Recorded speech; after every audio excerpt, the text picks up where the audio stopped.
You're right on time for Hope TV Newswatch on this first day of July 2024. A day that marks the beginning of the second half of 2024. I hope and pray that you've had a beautiful start of the month. A very good evening to you, wherever you're watching us from, and welcome to Hope TV Newswatch. My name is Kennedy Kimani, and signing for us tonight is Boniface Moridi. Now, Chief Justice Martha Koome has called on the police to stop abducting anti-finance protesters as it is against the law. Speaking during the admission of the Bar of Advocates at the Milimani Law Courts, the CJ has called on Kenyans and the Ruto-led administration to seek alternative ways of ending the existing difference brought forth by the 2024 finance bill that led to the loss of life and destruction of property in different parts of the country. Our reporter Sami Adika begins our bulletin with the following report. As President William Ruto's government continued devising ways of handling the Gen Z pressure following the heated anti-finance protests, Chief Justice Martha Koome has, in the strongest terms possible, condemned the attacks on different courts across the country, with Supreme Court having suffered major destruction. I believe those who attacked the court premises were trying to undermine the rule of law and were trying to interfere with the independence of the judiciary. For one, they did not want us to hold this ceremony of admission because they disturbed the Supreme Court. But thank God we are here and you are being admitted. The rule of law remains firm and strong. While referring to the recent abductions of individuals opposed to the controversial 2024 finance bill, the CJ has condemned the move, insisting that police should follow the law while arresting suspects. Even if somebody is caught stealing or committing the worst form of a crime, they must be arrested and processed according to the law. We should not witness cases of excessive use of force that threaten the lives of peaceful and unharmed protesters. I therefore condemn the excessive use of force on protesters that we have witnessed and urge that the perpetrators be disciplined, because life cannot just be taken away. There must be a process. Even as the new wave of youthful protesters continue planning demonstrations across the country in the course of this week, Koome has called on them to peacefully voice their concerns without destroying property. I also urge citizens not to violate the trust that the Constitution has bestowed us in Article 37, because we value life. The same way we value life and put a very high premium over life, we also respect private property. And therefore vandalizing, looting, or setting ablaze public or private property should be avoided.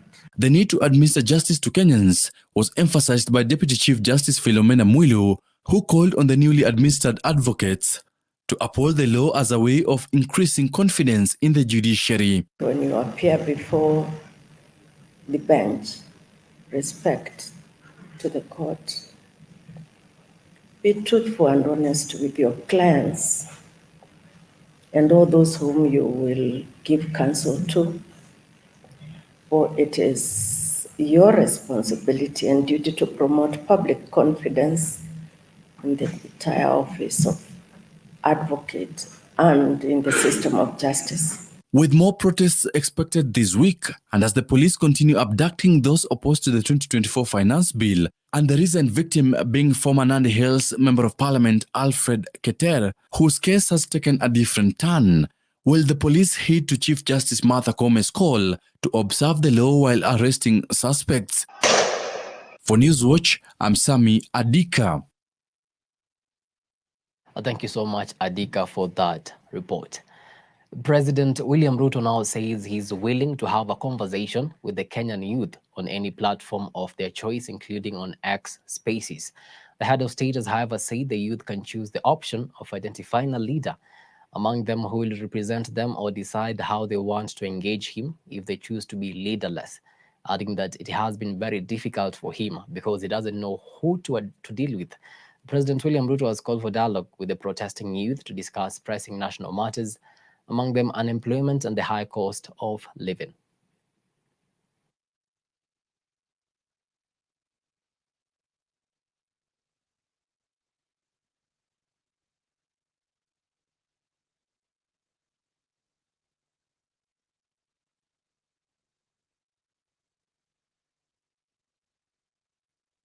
Church leaders under the Church and Clergy Association of Kenya is urging Kenyan youth to cease street demonstrations and come to the conversation table. This follows the series of demonstrations that saw several deaths and massive destruction of properties. Here is Ian Githuku with the details.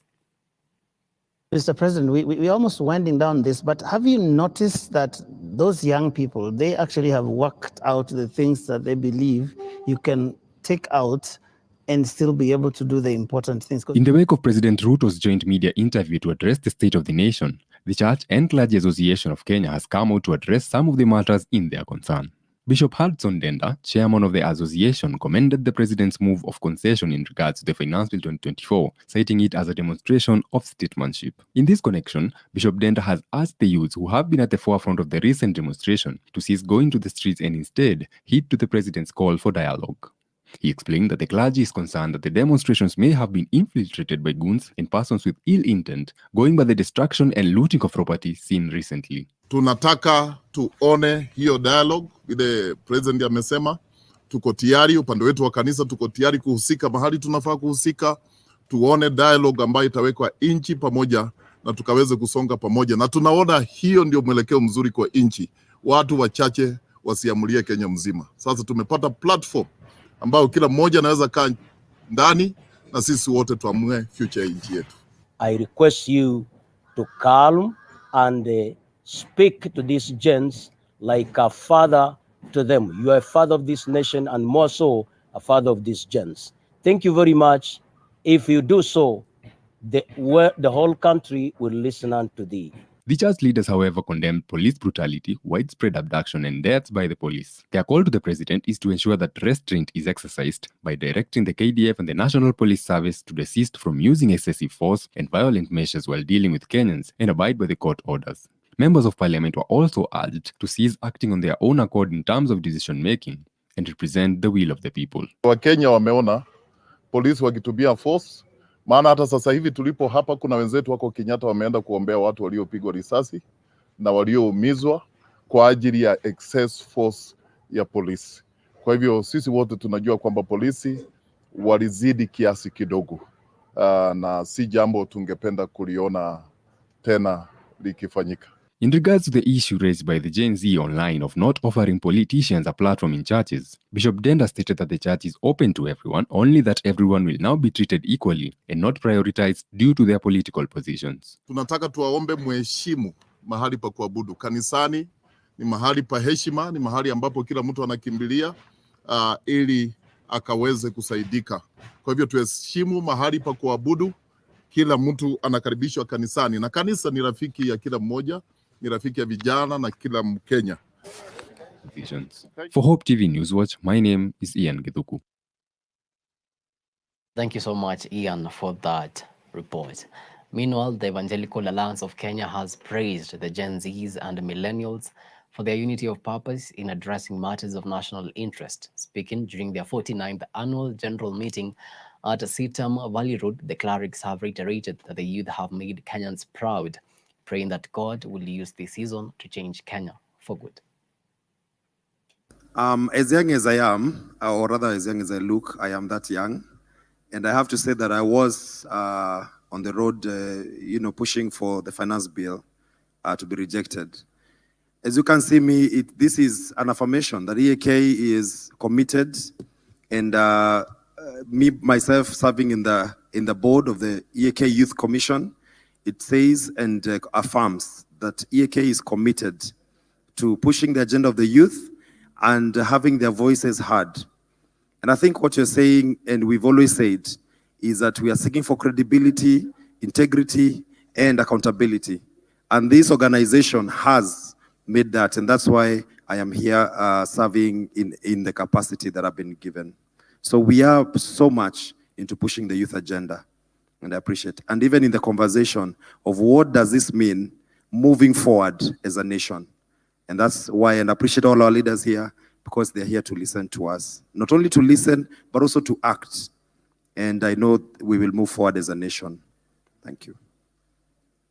Thank you.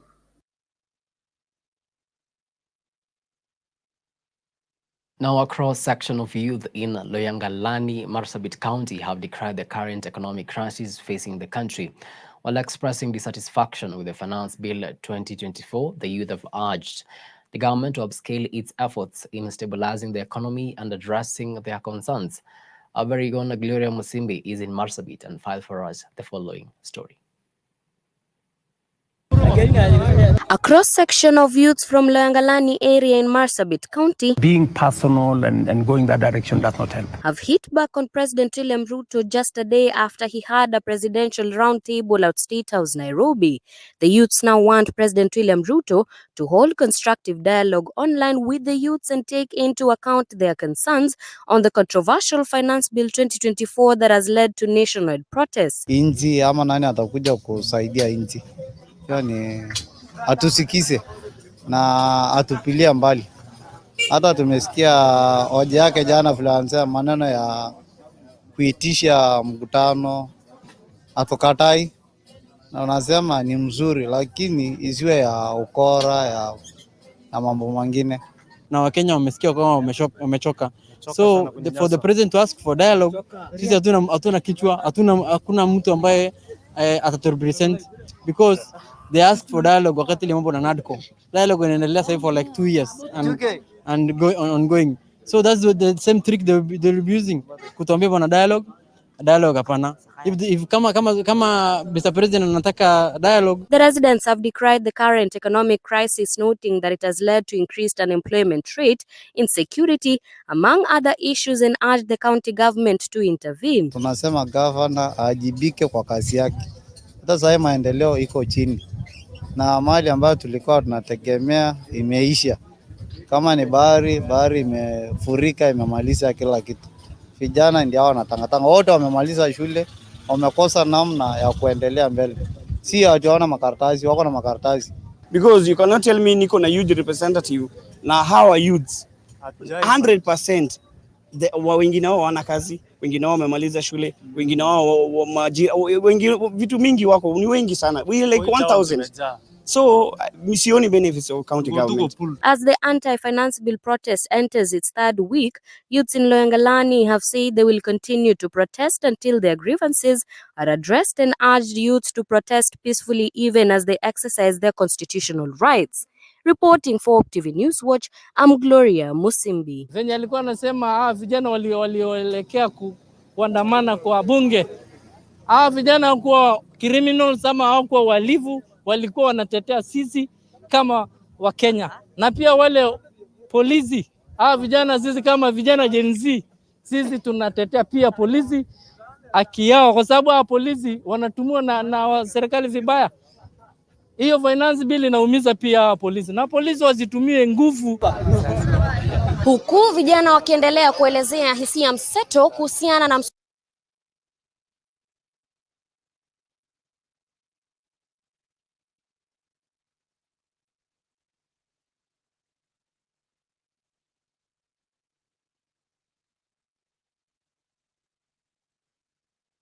Thank you so much, Gloria Musimbi, for that report. Now let's join our reporter Nelias Wanjiru on the county roundup from West Pokot, Narok, Busia, and the Kirinyaga counties.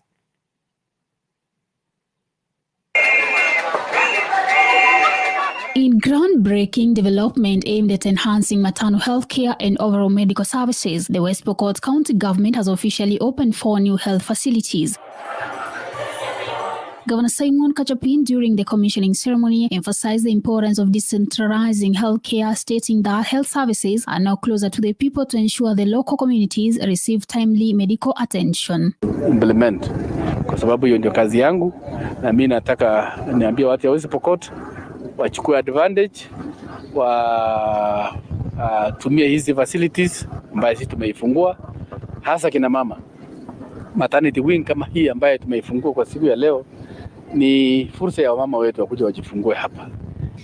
Na sasa county government ya West Pokot this year imetubamba zaidi kwa kutupa maternity wing, kwamba wamama wamekuwa kihangaika sana.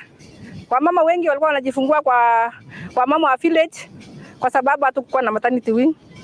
Lakini kwa sasa tunashukuru sana kwa sababu ya kutujengea nyumba mrembo kama hili ambalo ni ya high standard. hatujaona nyingine kama hii. Mpaka hata sisi wazee tunatamani siku hizi kujifungua tu tena uzae mtoto ukuje uzalie mahali kama hapa. In Kirinyaga County, education needs leaders are calling for concerted effort to boost the boy child, saying a lot of effort has been put to boost the girl child while the boys are falling off. The leaders say that much emphasis has been given to the girl child and the boy child has been neglected in various aspects. They are calling on all stakeholders to join hands so as to support and boost the boy child. Elsewhere, teachers from Busia County have embraced sports to promote mental health. The teachers from 8 constituency in the county say it is time for the government to embrace sports for the teachers and sponsor it as one of the ways to bring teachers together and also embrace unity in education sector. Volleyball ya hali ya juu. Mental health. Wako na stress. Baada ya kufunza, kazi ni mingi. Programu za shule ni mingi. Na tukakaa chini kama ofisi ya Busia Teachers Games. Tukaamua kutengeneza tournament wakati huu wa half term. Tumekuwa hapa siku 3 na tulisihi walimu wahakikishe kwamba wamekuja kwa wingi. Na nashukuru walimu walijitokeza, kaunti zote 8 za Busia ziliwakilishwa hapa. Tumekuwa na michuano volleyball na soka. Tunangoja finals. Bunyala Teachers washafika finali. Moving on to Narok County, cleaning workers in the county have gone on strike following what they say is non-payment of their salaries. The workers say that they have endured for 5 months now without payment, and when they call for their salaries, they are threatened to be dismissed. Mwenye akona chukumu ya kutulipa, achukue hii chukumu, atupee kila mtu mpesa yake, tuendelee na kazi. Kama si hivyo, kazi itafanyika na itaendelea kwa hii county, hata waandike watu wengine. Tutabidi tuhakikishe pesa imetoka yote, ndio wengine wapate njia ya kulipa pesa kitaratibu penye tulielewana mwisho wa mwezi. Lakini kama si hivyo, tutaendelea kung'ang'ana na kufight ili watuwe basi. Ili tuuliwe, tujue tumeuliwa, tumeacha watoto, tumekufa, wanaume hatuna mabibi, tunagombanishwa usiku na mchana. Unaamuka saa 10, unaenda bibi anakuuliza unaenda kazi, unamwambia naenda kazi ya county. Mwisho wa mwezi nyumba inafungwa. For Hope TV Newswatch from counties, my name is Nelias Wanjiru.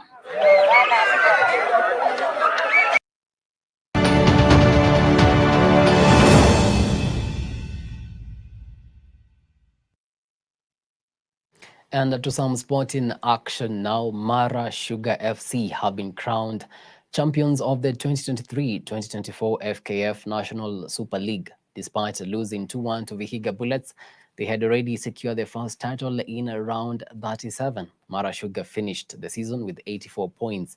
Mathare United and Naivas secured second and third place with 82 and 76 points respectively.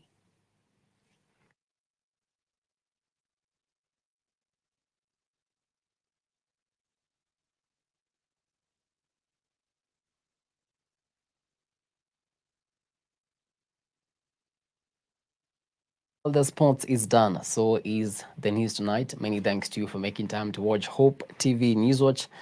On behalf of the amazing team that led this broadcast, we want to wish you a blessed night. My name is Kennedy Kimani, and signing for us tonight was Boniface Moredi.